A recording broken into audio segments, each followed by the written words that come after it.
we'll start with this. Well, earlier today, Christina Hammer, former unified middleweight champion, was in action over there in Germany, making her Wasserman debut. And Tim Buxell, who keeps up with a lot of these obscure cards abroad, he said, odds seen in Eisenberg, Germany, as former world champion Christina Hammer scores a TKO-1 victory over Danielle Bastieri when Bastieri injures her shoulder with 8 seconds remaining in the round and is counted out while her trainer attempts to get her correct. Looks like he wanted to pop it back into place. So goes the Wasserman debut for the former unified middleweight champion Christina Hammer, who has her eyes on belts.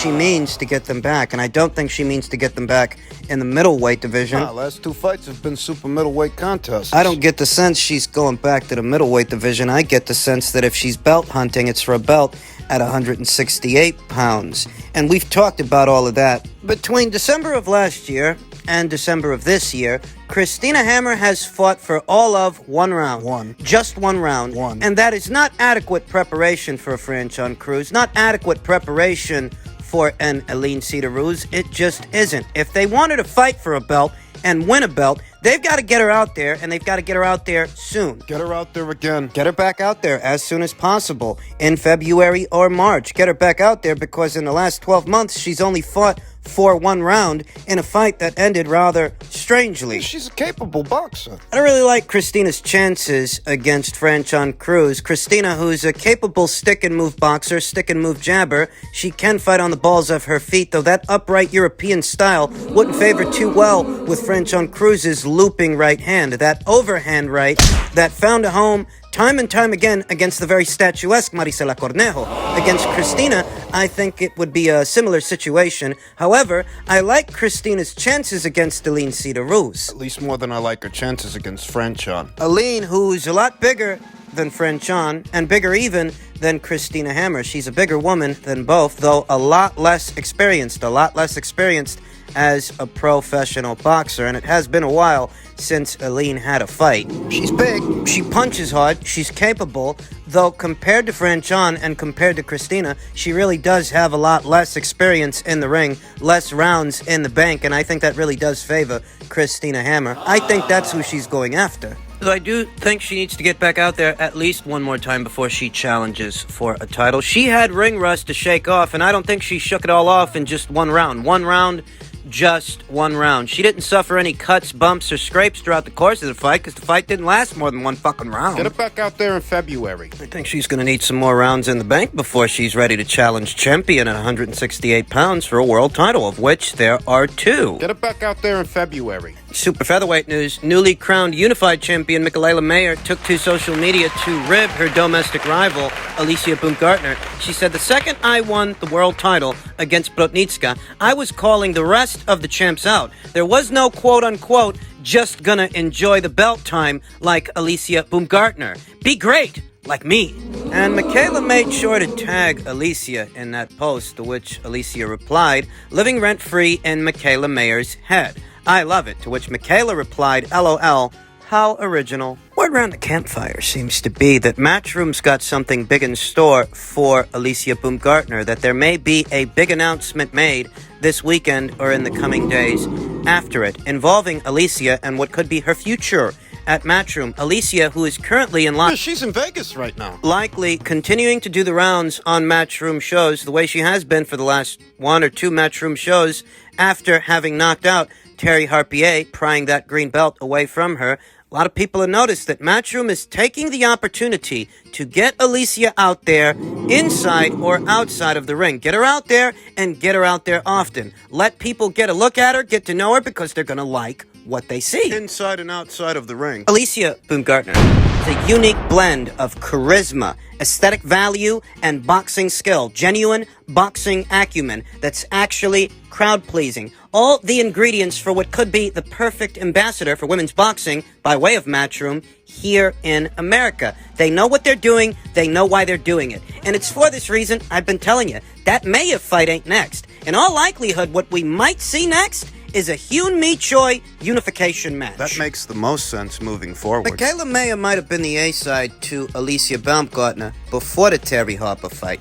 But since then, people have taken a real fondness to Alicia, and moving forward, she might see herself becoming the A-side to Michaela Mayer. It could happen. Could happen, because Alicia Baumgardner may have the Matchroom DAZN engine behind her now, and if they put her in a position to win a second world title from Hyun Mi Choi, that evens the playing field, evens the score. 2 world titles, 2 alphabet titles split between 2 active reigning champions, Alicia Baumgardner on one side and Michaela on the other, because I like Alicia's chances to beat Hyun Mi Choi. And if that happens? You know that Alicia's social media, her Twitter account, before that Terry Harper fight, she had a very small following of just a few thousand followers here and there, and that quickly shot up after that fight to 12,000 followers. The victory is only, 2-3 weeks old? She's developing a following. And it's growing quickly. I told you guys a long time ago, Alicia Baumgardner is one to watch out for.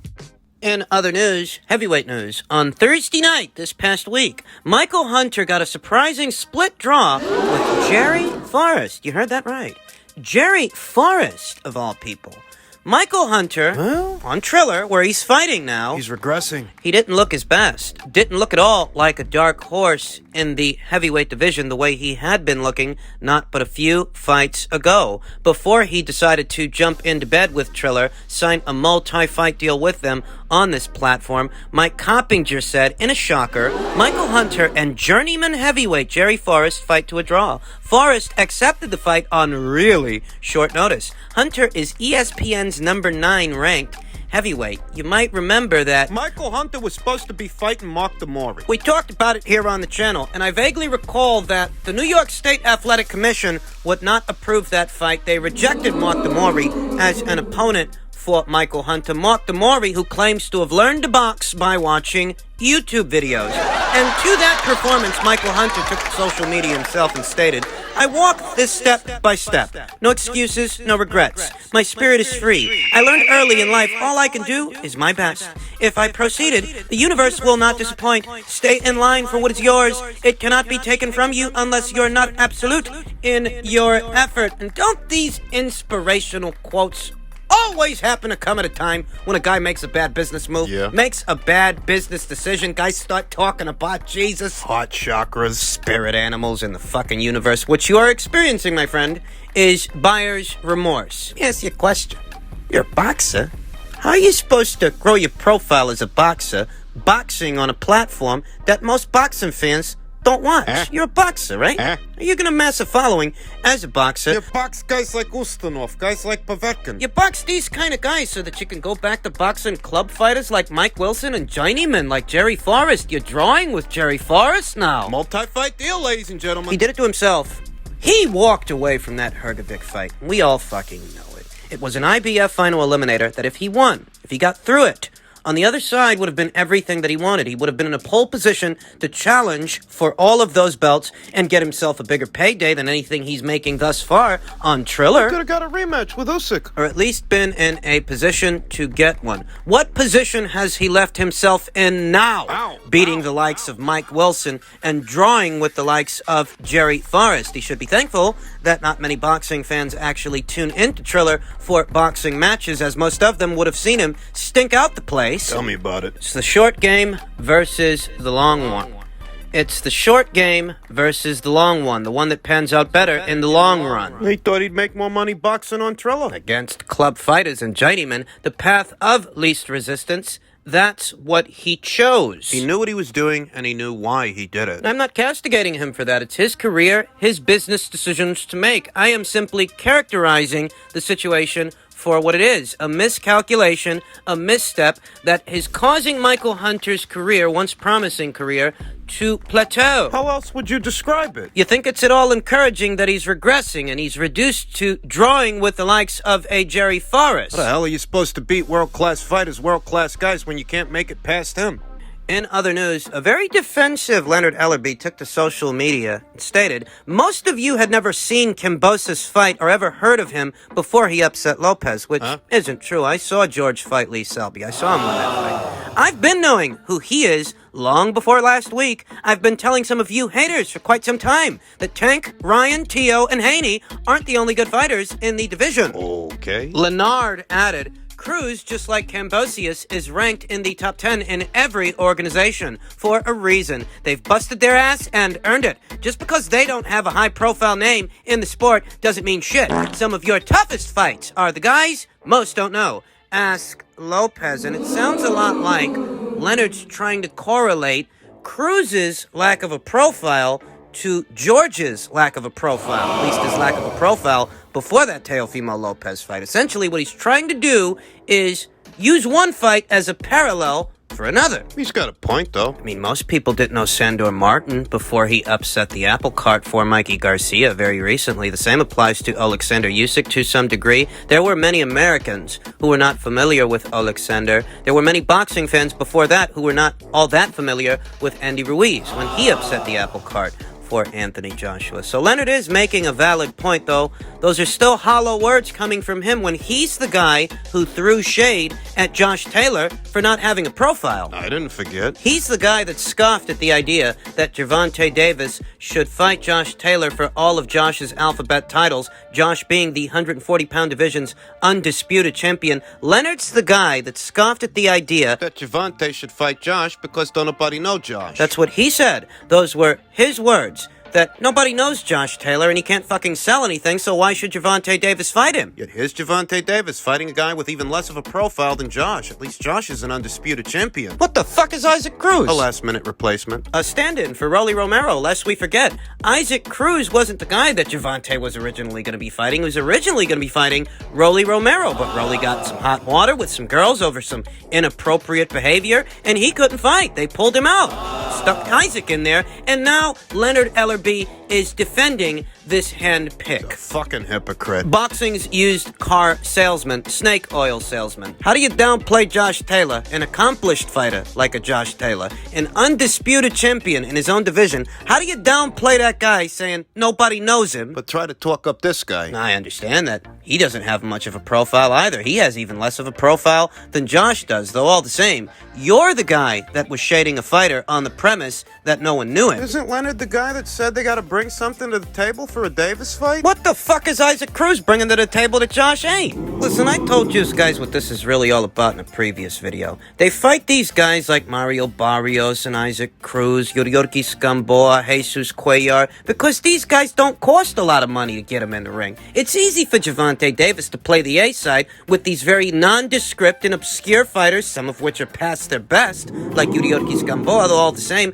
It's easier for Gervonta to assert his A-side status against those fighters because it don't cost much to get him in a ring. You're the guy that turned your nose up at Josh Taylor saying that nobody knew him. So you could start playing the violin for Isaac Cruz? Start playing the violin because people are saying nobody knows him? You want to know what's going on here? I'll tell you what's going on here. The universe is having a laugh at your expense, my friend. You're the one that took a holier-than-thou stance based on profiles. Now the tables have been turned on you, as you're the one that's stuck trying to promote this fight and sell this fight with this fighter that most people aren't familiar with. I mean, even hardcore boxing fans. You're always saying that a guy's got to bring something to the table. What's Isaac Cruz bringing to the table, and what was Rolly Romero bringing to it before him? Ain't that what Leonard always likes to say? You know, the real problem with this fight isn't even Isaac Cruz. The real problem with this fight is that Leonard Ellerbe and the people over there at Mayweather Promotions, they insist on billing it as a pay-per-view, and that's the real problem with the fight. The $80 cover charge for what is a nondescript opponent. Another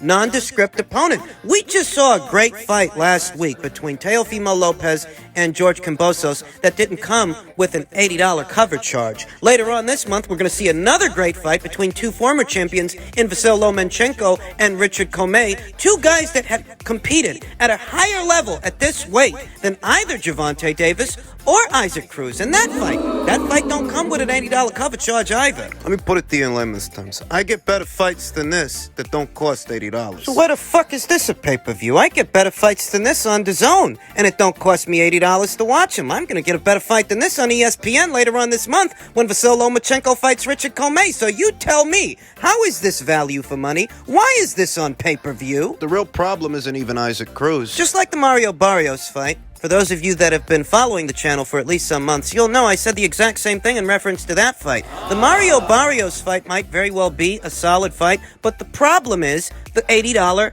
cover charge. We get better fights than that at 140 pounds that don't come with that hefty price tag. We saw that division's undisputed champion crowned on regular ESPN. It wasn't a pay-per-view. So with those things in mind and those fighters fighting at the level that they're fighting, why the fuck would anybody want to fork over $80 to see Gervonta Davis versus nondescript opponents?